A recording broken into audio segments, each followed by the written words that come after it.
નમસ્તે મિત્રો, આજના આ વિડીયોમાં આપણે શાકંભરી દેવી કોણ છે તેની કથા વાર્તા, પૂજા વિધિ, ઉપાસના અને તેનું મહત્ત્વ જાણીશું. તો મિત્રો, દેવી શાકંભરી કોણ છે? તો દેવી શાકંભરી એ માતા દુર્ગાનું એક સૌમ્ય અને કલ્યાણકારી સ્વરૂપ છે. તેમનું નામ શાકંભરી બે શબ્દોના સમન્વયથી બનેલું છે.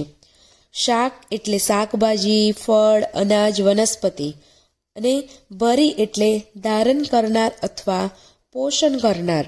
આમ શાકંભરી એટલે શાકભાજી, ફળો, અનાજને ધારણ કરનાર દેવી જે સમગ્ર સૃષ્ટિનું પોષણ કરે છે. તેમને અન્નપૂર્ણા દેવીનું જ એક સ્વરૂપ પણ માનવામાં આવે છે.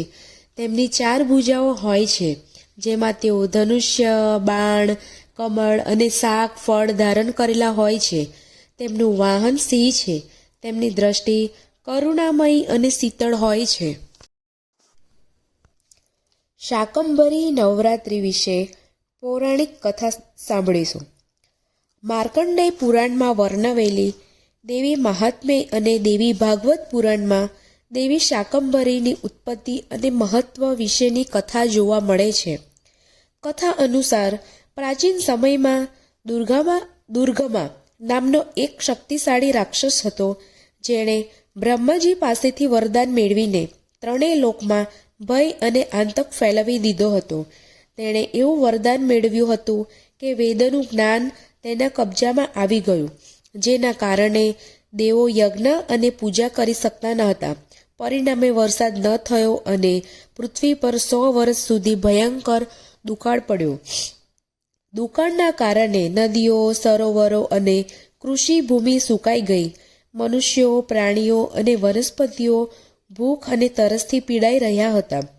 દેવો અને ઋષિ મુનિઓએ જ્યારે આ ભયંકર સ્થિતિ જોઈ, ત્યારે તેમણે દુર્ગા માતાનું આહ્વાન કર્યું અને તેમની સ્તુતિ કરી. દેવોનો કરુણ પુકાર સાંભળીને માતા દુર્ગા પ્રગટ થયા.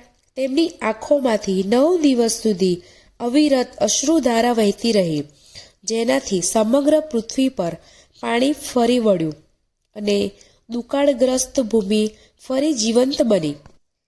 માતાએ પોતાના શરીરમાંથી તાજા શાકભાજી, ફળો, અનાજ અને કંદમૂળ ઉત્પન્ન કર્યા અને તેનાથી સૃષ્ટિના તમામ જીવોનું પાલન કર્યું.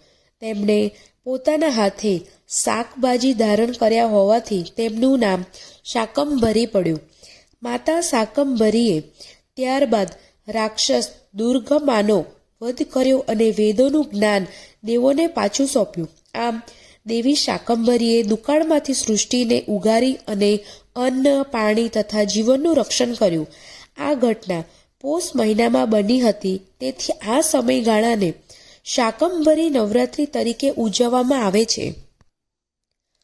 શાકંભરી નવરાત્રિ દરમિયાન દેવી શાકંભરીની પૂજા શારદીય કે ચૈત્રી નવરાત્રિ જેવા જ વિધિ વિધાનથી કરવામાં આવે છે, પરંતુ તેમાં શાકભાજી, ફળો અને અનાજનું વિશેષ મહત્વ હોય છે.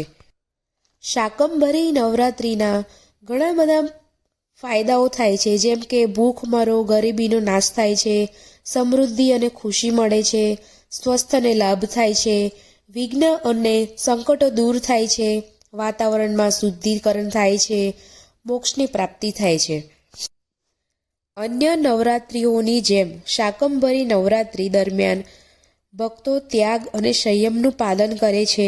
આ દિવસોમાં સાત્વિક ભોજન લેવું, બ્રહ્મચર્યનું પાલન કરવું, નકારાત્મક વિચારો અને કાર્યોથી દૂર રહેવું જોઈએ. શાકંભરી નવરાત્રિ એ અન્ન અને વનસ્પતિની દેવીને સમર્પિત એક એવું પર્વ છે, જે આપણને પ્રકૃતિ પ્રત્યે કૃતજ્ઞતા વ્યક્ત કરવાનું અને સૃષ્ટિના પાલનહાર દેવીની પૂજા કરીને જીવનમાં ધન, ધાન્ય અને સમૃદ્ધિ પ્રાપ્ત કરવાનું શીખવે છે. મિત્રો, હું આશા રાખું છું કે આ વિડીયો આપને જરૂર પસંદ આવ્યો હશે. જય માતાજી.